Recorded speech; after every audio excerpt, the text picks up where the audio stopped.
Fáilte, welcome to another week in the life of a Gaelic writer. This week I haven't been doing an awful lot of writing, that's 2 weeks in a row, but it's not necessarily a bad thing. I've been busy with other projects, and from time to time you need to fill up the tank again. You can't just keep on writing. You've got to read, you've got to go places, see things, get inspiration for the next thing that you're going to write. And I've been doing that this week. There's stuff that I've been reading for a future project, which I will tell you all about in due course. And I've also been to an event last night at the Scottish Poetry Library. That's now 2 weeks in a row that I've been to the Poetry Library. And I want to talk about these two pamphlets. Here they are, both published by Tapsell Thierry. And they are collaborations between two poets in each case. So this one here is called Minority Status, and it is a small collection of work by a Hungarian poet called József Ferenc. I hope I'm pronouncing that right, I apologise if I'm not. Translated into Scots by Tom Hubbard. So both Tom and József were at the Poetry Library last night to read from this new work, the Scottish collection, and József reading from the original Hungarian poems, many of which, the earliest of which, were written in the 1980s, just towards the end of the communist era, and it was quite interesting to learn that the two of them have been collaborating for a long period of time. They've known each other for 30 years, and there's what they call in this, I've never seen it described as this before, a postface. We're used to the idea of a preface, but I don't think I've seen a postface before. At the end of the pamphlet, there's a couple of pages explaining the literary connections between Scotland and Hungary over the years, which I must confess is something I knew nothing about until now. So that's this first pamphlet. But the one that really made me go to the event in the first place was this one, which is co-written by Marcus McIntourner, Carriage Go. Agus van mi bring me een Marcus van jana 3 Schachkonin.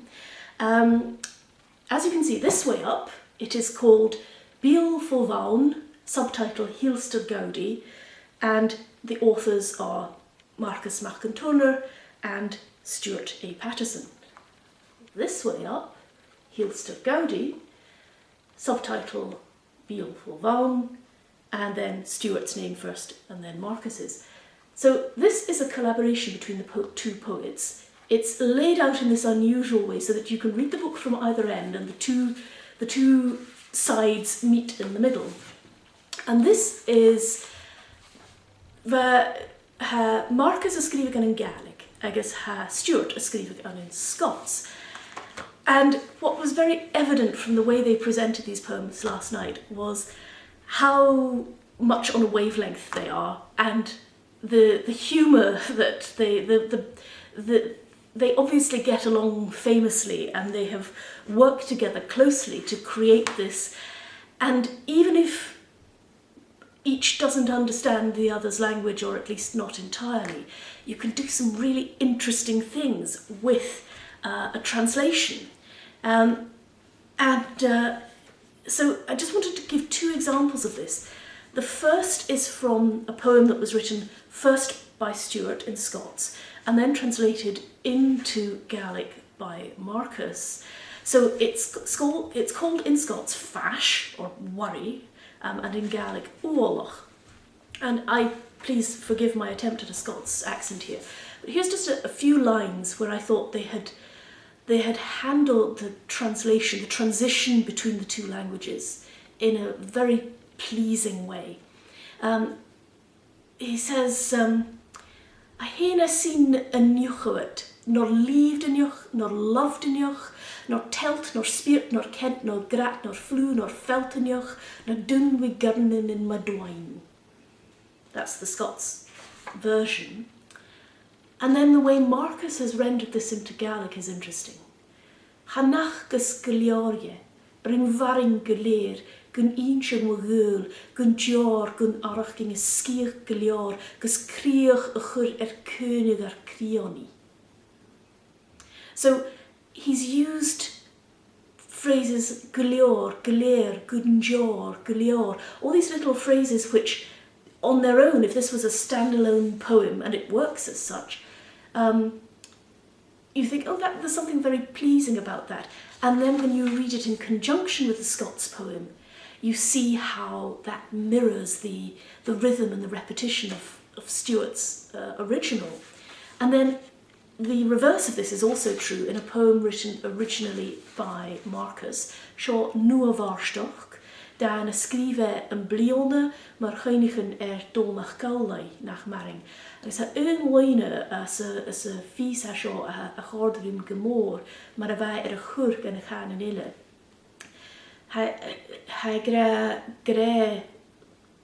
gre bouwnan in dol nach Gaulai, gre barst bjol gebraag naar de vrieren heen.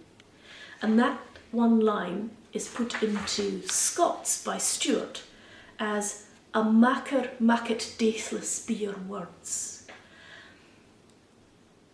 There's something so satisfying, I think, about seeing how they haven't tried just to copy word for word. That's not what a translation is ever about, and certainly not in a literary or a poetic context.